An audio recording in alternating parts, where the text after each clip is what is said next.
माझ्या हातात जर अधिकार असता तर दिल्लीमध्ये जंतर मंतरवर आंदोलन करणाऱ्या युवकांना मी गोळ्या घातल्या असत्या आणि त्यांचा मृतदेह मी स्वतः रुग्णालयात नेला असता. या आंदोलनामध्ये सहभागी झालेल्या महिलांना बलात्कार आवडतो, त्यांना सामूहिक बलात्काराने देखील फरक पडत नाहीत, अशी घृणास्पद वाक्य उच्चारलेली आहेत राष्ट्रीय स्वयंसेवक संघाशी संबंधित असलेल्या TG मोहनदास यांनी. केरळमधले हे गृहस्थ आहेत. ह्या गृहस्थांनी विद्यार्थ्यांचा जो आक्रोश जंतर मंतरवरती सगळ्या देशानं पाहिला, त्या आक्रोशाची दखल नरेंद्र मोदी यांच्या सरकारनं घेतली. मात्र मोहनदास यांच्या तोंडातून अशी गटार गंगा बाहेर पडली. फक्त मोहनदासच असे बोलतायत का? तर नाही. आज खासदार कंगना राणावत देखील या आंदोलनावर भडकलेल्या दिसल्या. त्या असं म्हणाल्या की हे जे विद्यार्थी आहेत, या विद्यार्थ्यांनी 75 वर्ष वय असलेल्या पंतप्रधान नरेंद्र मोदी यांच्या मातोश्रीचा अपमान केला, त्यांना शिवीगाळ केली. हे त्यांना शोभतं का? आणि हे विद्यार्थी म्हणवण्याच्या लायकीचे नाही आहेत, हे गटारापेक्षाही बत्थड लोक आहेत, अशा प्रकारची टिप्पणी ही कंगना राणावत यांनी केली. खरं तर या आंदोलनामध्ये धर्मेंद्र प्रधान यांना केंद्रीय मंत्रिपदाचा राजीनामा द्यावा लागल्यानंतर भाजपमधली काही मंडळी अक्षरशः बेताल झालेली आहेत. भाजपला जणू काही या आंदोलकांनी पराभूत केलेला आहे, हरवलेला आहे, अशा मानसिकतेमध्ये ही आहेत. दुसरी गोष्ट अशी आहे, या आंदोलनामध्ये आंदोलनकर्त्यांनी जी काही भाषा वापरलेली आहे त्या भाषेविषयी आता भाजपची ही मंडळी उमाळे काढताना दिसत आहेत. हे राष्ट्रद्रोही आहेत, यांना पाकिस्तानात पाठवा, यांना फॉरेन फंडिंग आहे, हे आंदोलनाच्या आधी म्हणतच होते. आता तर त्यांच्या भाषेवरती घसरलेले आहेत. जे मोदी या विद्यार्थ्यांना फ्रेंड्स म्हणत आहेत, या विद्यार्थ्यांच्या आंदोलनाची दखल घेत आहेत, दुसरीकडे ही मंडळी मात्र या आंदोलनकर्त्यांच्या जखमांवरती मीठ टाकतायत. ते म्हणतात की जेनजीची भाषा अशी कशी? जे भाजपचे ट्रोलर्स हे सोनिया गांधींना विदेशी बारबाला म्हणत होते, ज्या सोनिया गांधी जर पंतप्रधान झाल्या तर त्यांच्यासाठी आम्ही आमच्या डोक्यावरचे केस काढू, केशवपण करू, अशा प्रकारची धमकी देत होते. राहुल गांधी यांचे नसलेले फोटो, त्याच्या काही हा कथित लग्नाचे फोटो ही मंडळी व्हायरल करत आहेत आणि हेच मंडळी आता या आंदोलकांना त्यांच्या भाषेबद्दल प्रश्न विचारत आहेत. खरं तर भाजपच्या वरिष्ठ नेत्यांना याचा अंदाज आलेला आहे की आपल्या विरोधात किती वातावरण आहे.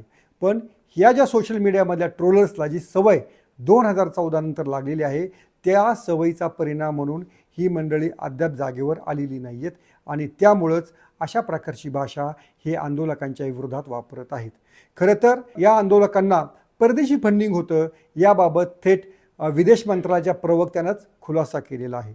या मंडळींना देश तोडायचा आहे असं एक नॅरेटिव्ह पसरवण्याचा प्रयत्न झाला. प्रत्यक्षामध्ये त्याच्यामध्ये कोणतंही तथ्य नव्हतं. मोदी सरकारच्या विरोधात आंदोलन केलं की ते दहशतवादी असतं, देशद्रोही असतं. शेतकऱ्यांच्या आंदोलनाच्या वेळेस जेव्हा कृषी कायदे आणले तेव्हा देखील अशाच प्रकारची टीका झाली. हे खलिस्तानवादी आहेत असं या कंगना राणावतच म्हटलेल्या होत्या. याचा मोठा फटका भाजपला उत्तर प्रदेश आणि पंजाबमध्ये भोगावा लागला. पण यातनं ही मंडळी सुधारत नाहीत, हाच याचा अर्थ आहे. पण ही जी मंडळी आहेत, यांचं ही सगळी जी बोलभांड मंडळी आहेत, यांचं अस्तित्व फक्त सोशल मीडियापुरतंच आहेत.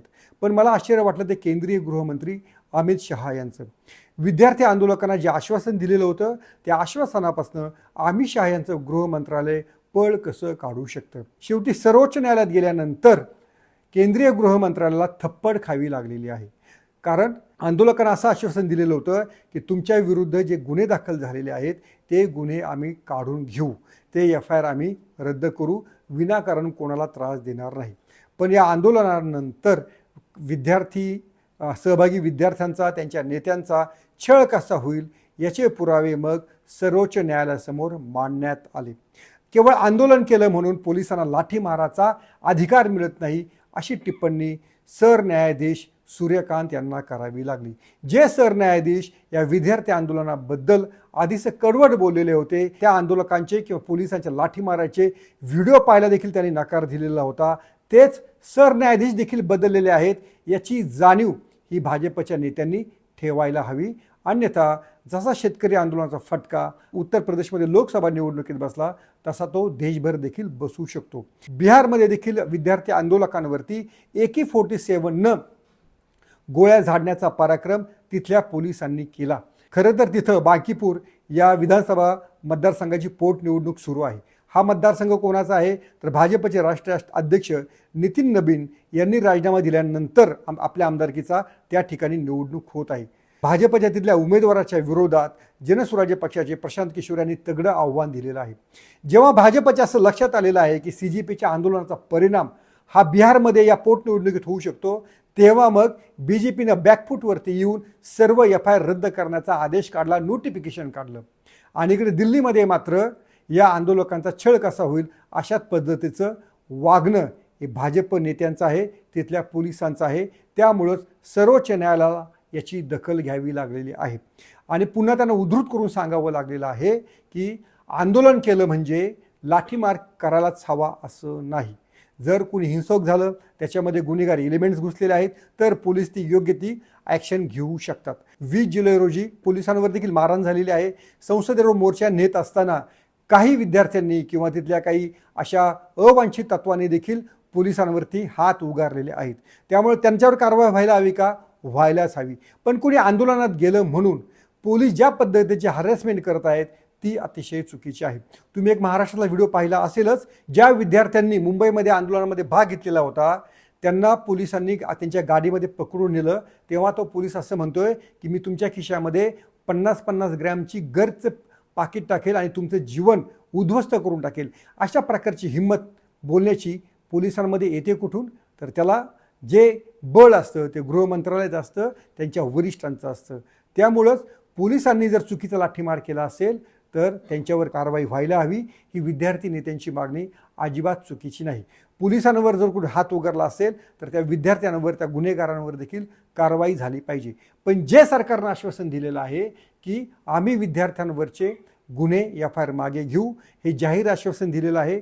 JP नड्डा यांनी या विद्यार्थी नेत्यांना आपल्या घरी बोलवलेलं होतं. कॉन्स्टिट्यूशन क्लबमध्ये त्यांची बैठक झालेली होती आणि असं लेखी आश्वासन असतानाही जर सरकार त्याच्यापासनं मागे हटत असेल, पिछेमुड करत असेल तर ते अमित शहा यांच्यासारख्या नेत्यांना कसं उमजत नाही, हाच मला फरक पडलेला आहे. शेतकरी आंदोलनातनं भाजपला बरं शिकायला मिळालं असं वाटत होतं, पण या आंदोलनानंतर, विद्यार्थ्यांच्या आंदोलनानंतरही भाजपच्या ट्रोलर्स लोकांच्या वागणुकीमध्ये, त्यांच्या लेखनामध्ये फारसा फरक पडलेला नाही आहे. एखादी व्यक्ती, एखादा समूह आपल्यावर नाराज असला म्हणजे त्याच्यावर तुटलंच पाहिजे आणि त्याला देशद्रोह ठरवलंच पाहिजे आणि त्याच्यावर खोटे नाटे आरोप केलेच पाहिजेत. हा जो भाजपच्या ट्रोलर्सचा अजेंडा आहे त्यांनी त्यापासनं काही दिवस तरी दूर राहणं गरजेचं आहे. कारण ही जेन आहे, तुम्ही ज्या भाषेत बोलाल त्याच्या दुप्पट अशा आक्रमक आणि गलिच्छ भाषेमध्ये ही जेन बोलू शकते, याची चुणूक तुम्हाला जंतर मंतरवरती पाहायला मिळालेली आहे. यापेक्षा वेगळं काही सांगायला नको. पाहत राहा लेट्सअप मराठी.